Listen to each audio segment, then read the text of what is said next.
भगवान श्री कृष्ण की मृत्यु का वर्णन महाभारत और श्रीमद् भागवत में मिलता है, जिसमें ये घटनाएं उनके जीवन के अंतिम समय की कहानी प्रस्तुत करती हैं। श्री कृष्ण की मृत्यु उनके जीवन के अद्भुत और रहस्यमय स्वरूप की अंतिम कड़ी के रूप में देखी जाती है। कुरुक्षेत्र युद्ध के बाद श्री कृष्ण द्वारका लौट आए थे।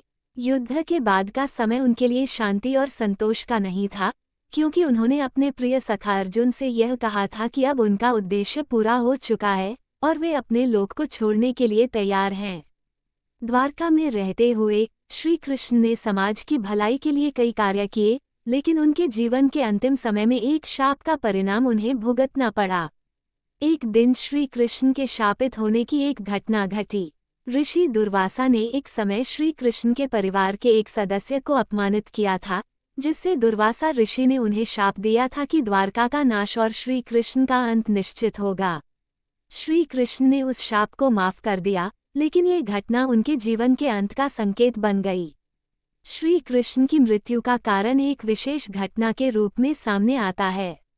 एक दिन जब श्री कृष्ण अपनी आत्मा की शांति की तलाश में एकांत में बैठे थे, एक शिकारी, जिसका नाम जरा था, ने श्री कृष्ण को देख लिया।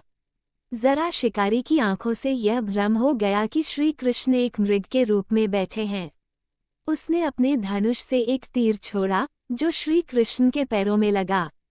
चूंकि श्री कृष्ण की पांव की अंगुली पर यह तीर लगा था, उसे भूतकाल के कर्मों का परिणाम मानते हुए श्री कृष्ण ने इसे स्वीकार किया। ये तीर दरअसल उनके मरण का कारण बना। जरा का तीर जब श्री कृष्ण के पैरों में लगा तो वे थोड़ी देर के लिए अचेत हो गए, लेकिन बाद में श्री कृष्ण ने ये स्पष्ट किया कि उनकी मृत्यु का समय आ गया था। वो समय उनके जीवन के अंत का था। श्री कृष्ण ने जरा को समझाया और फिर अपने शरीर से अपनी दिव्य आत्मा को छोड़ दिया। भगवान ने इस घटना से यह संदेश दिया कि किसी के जीवन का अंत समय और कर्मों के अनुसार होता है, और यही कारण था कि उनका अंत भी निश्चित था। भगवान श्री कृष्ण की मृत्यु के समय द्वारका में समुद्र ने अपनी लहरों को उठाया और द्वारका नगरी का अंत हो गया। इस प्रकार श्री कृष्ण की मृत्यु का कारण एक शाप और एक त्रुटिपूर्ण घटना बनकर सामने आया। उनके निधन के बाद उनका शरीर नष्ट नहीं हुआ, बल्कि उनके दिव्य रूप में आत्मा को मुक्ति प्राप्त हुई। श्री कृष्ण ने ये सिद्ध किया कि वे अविनाशी हैं और उनका शरीर मात्र एक माध्यम था।